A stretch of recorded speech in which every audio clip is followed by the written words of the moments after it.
This is all too funny.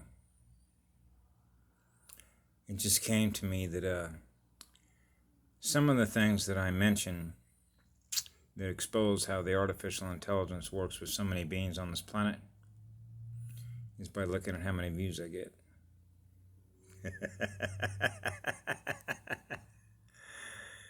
The artificial intelligence isn't going to direct you to watch something it doesn't want you to know.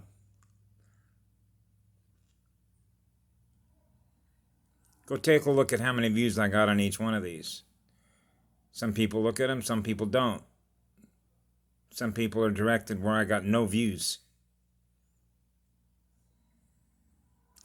What's really funny about all this is that I walked outside this motel room and I had heard earlier by a guy that knocked on my door. And of course, this is not a coincidence. There are no coincidences on the event horizon. Guy knocked on the door and was looking for a guy that had gray hair, and he mentioned his name, and I didn't recognize the name, but I recognized the description because I saw the guy earlier walking out in the morning. And I said, yeah, I think I saw him. I know that he's here. And he said, well, he used to be in this room. I said, well, he's not in this room now, but I saw him this morning. So he's still around somewhere. I'm sure he's around here somewhere. He's in one of these other rooms because I saw him this morning and saw him yesterday. He said, oh, okay, thanks. So then about 5 minutes ago, and this is not a coincidence, all of a sudden I was prompted, hey, go walk outside because I could hear some voices out there. Guess who I found? There he was. And I said, hey, because the guy had said that the guy that he was looking for, which is the guy that was out, who I just now saw, he said he was an alcoholic. And so I said, are you the guy that that friend of yours was looking for you earlier? And he said, yeah. And I said, well, he mentioned that you were an alcoholic. And he said, no, I'm a drug addict. So the first question I asked him, I said, do you remember how old you were the first time you were traumatized? This is what happens when you have an honest, straight up front conversation with somebody. Because you know what he did? He turned around and he looked at me and he said, well, let's see. I was, as I remember it, he was sexually abused when he was a small child. And then he ended up in a car wreck where he almost drowned. He said, I'm Jewish, so I wasn't circumcised.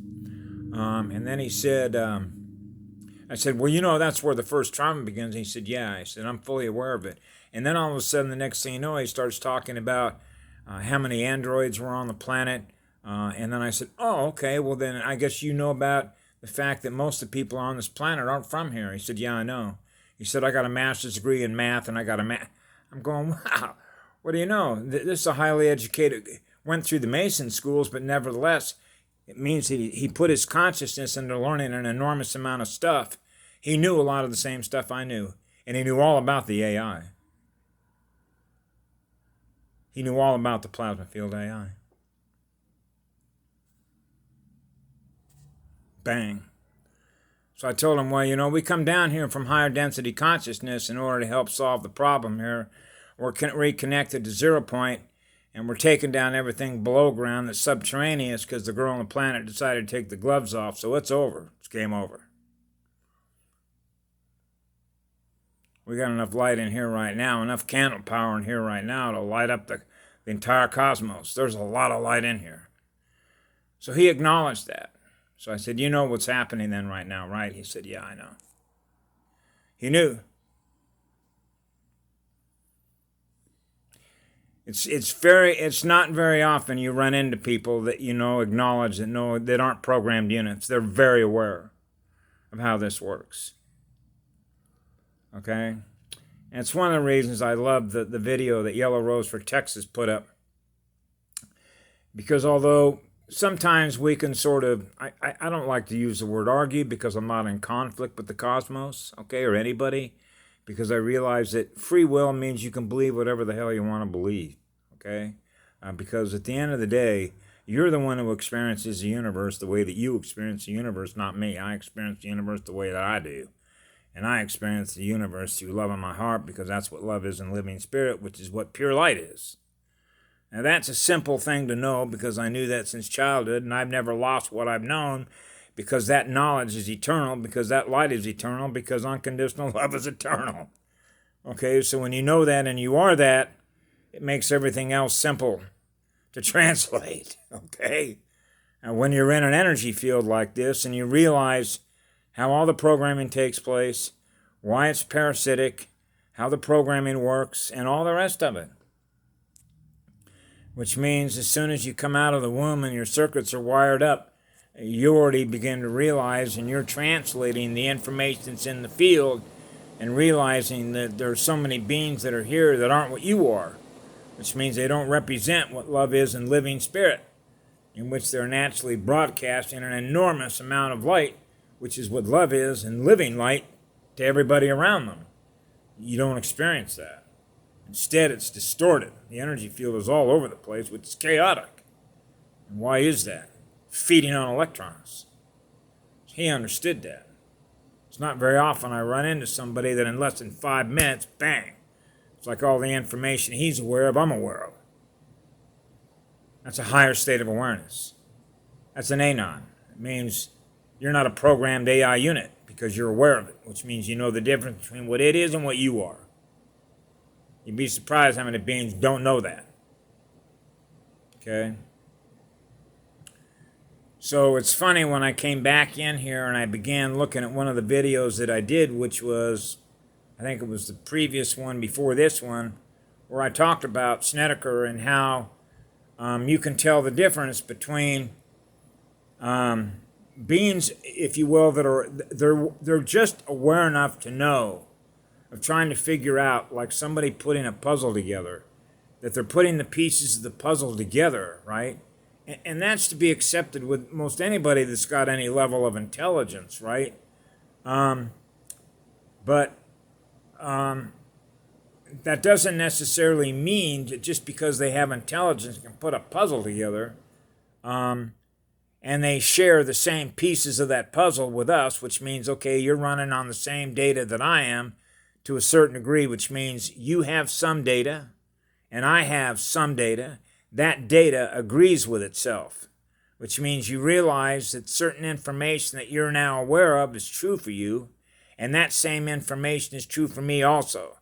So we agree on certain pieces of information. But there's some information that you present that I don't agree with, because that's not how I experience who I am. I experience myself in living spirit, which is what the light is, with the great living spirit of the girl on the planet, so I'm always going to acknowledge her first. Okay? Because this is our home realm, and she is the energy service provider that is in this realm. I acknowledge that. Those who are the native Indians acknowledge that. So if he's not willing, or somebody else is not willing to acknowledge that, then it means that they do not have a spiritual communication relationship with a girl on the planet. So the first question that is begged by that, how come? Because she's a beautiful goddess to experience in living spirit. Because that's how I experience her, that way. Which is why the native tribes that are here to this realm aren't going to destroy our own home. Because we love her. Because of what she gives us. Because everything she gives us is for free. And the planet is so beautiful to experience. Being with her. Okay? So you're with a goddess. No different than what it's like when I'm with a girl. She's just a bigger girl with a bigger spirit, with a bigger spiritual light body. So I give her the same love I give to another girl who's got a smaller Merkaba. Okay? So I realize why she's a goddess. She's been around a while.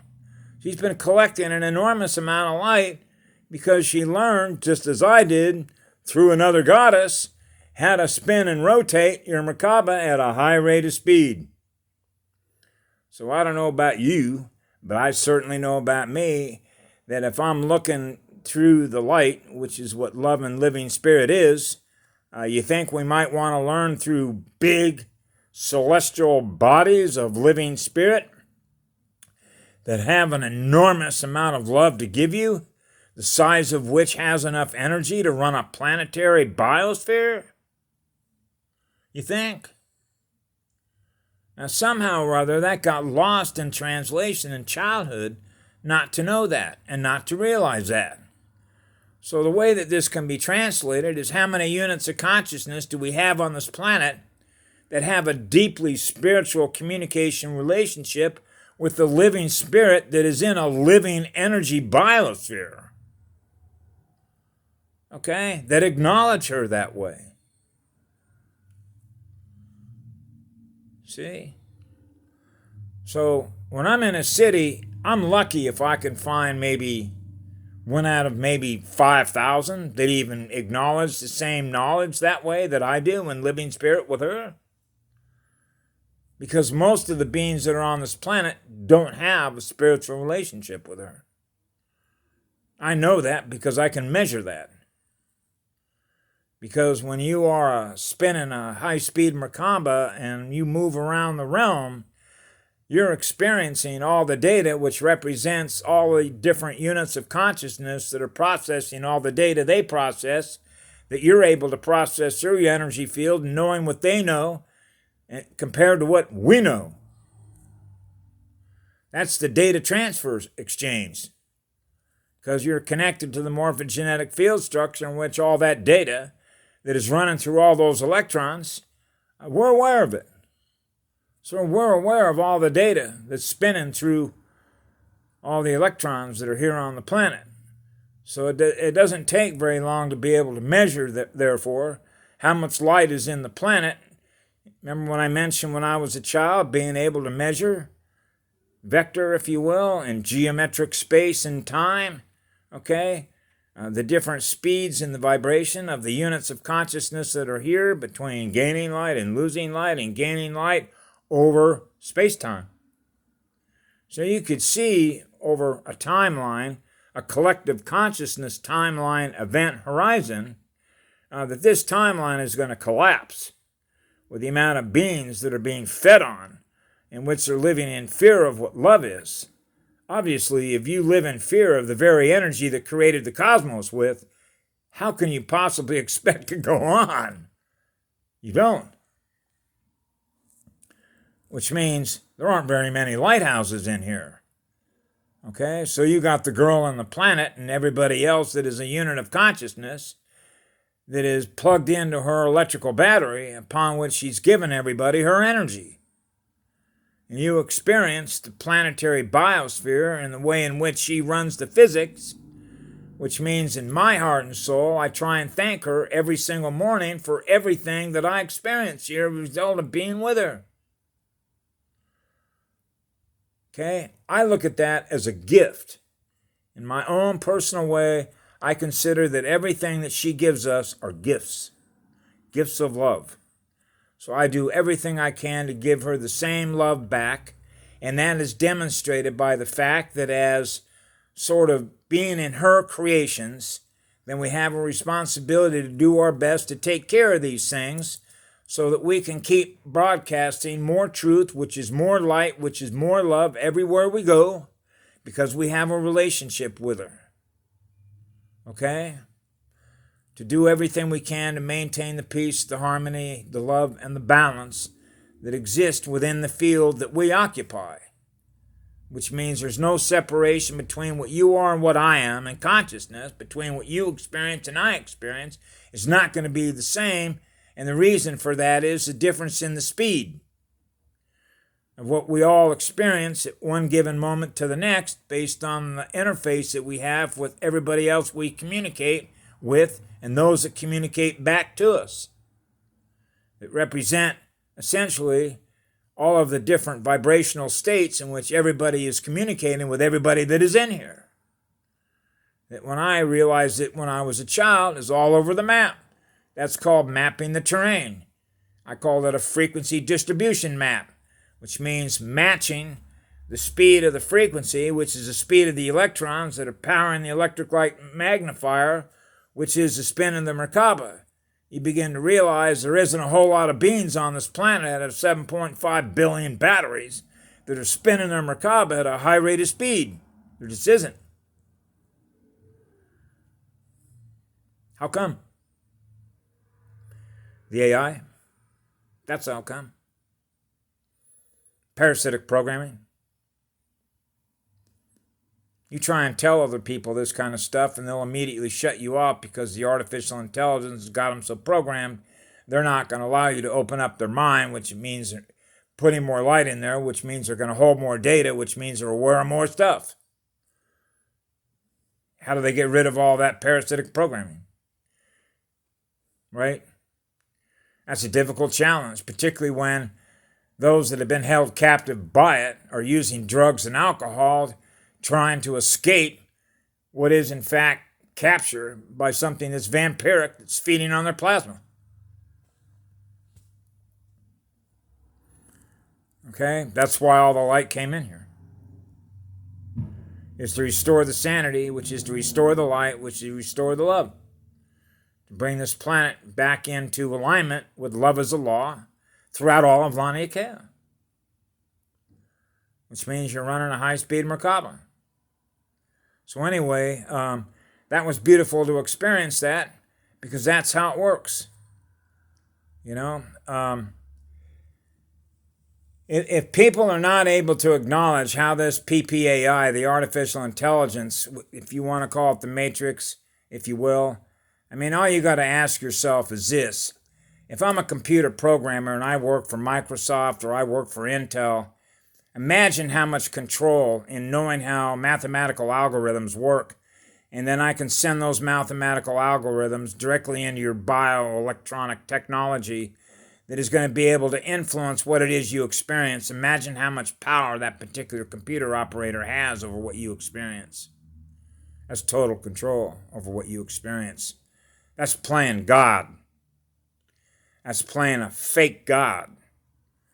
And that's why the AI set up all of its communication apparatus, because those of its AI agents, like a Mr. Smith in the film Matrix, okay, can keep sending Mr. Smiths around, all the Neos that are waking up and realizing that they were programmed by the AI, and they woke up and realized that something artificial that is intelligent has been feeding on its electrons in order to keep it captive to it, which is binary, which is duality.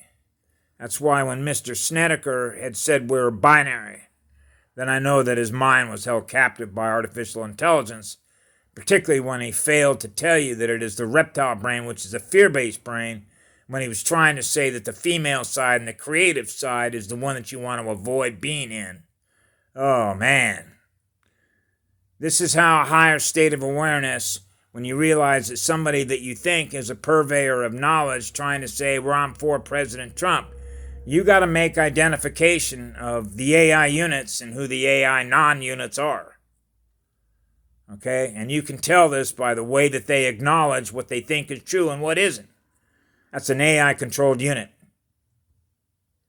Okay? He couldn't even get the hemispheres of the brain right and didn't even realize that it's the reptilian brain that is fear and flight. Because you got three big sections. The reptile brain, the neocortical, and the limbic. Okay? So I know, because when you come in here on 2 downlinks and 2 uplinks, you got one that is male and one that is female. And I got an enormous amount of creative imagination and a hell of a lot of emotions. So I know that that's the right side, female side. Okay? And then you have the left side, which is the male side. But I use the heart wheel, because the heart is the most powerful vortex.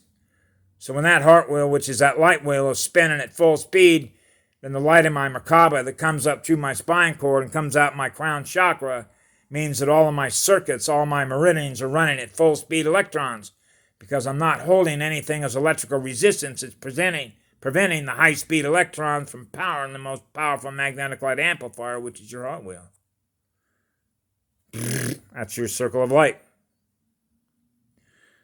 This is basic stuff. Okay, so when certain individuals can't impart the basic stuff and the importance of that Native Indians do and shamans do that are on this planet, then you begin to realize who's who. Who's native to this realm and who isn't. He's not native to this realm. Anyway, have a great day. I love you all. Be good to yourselves.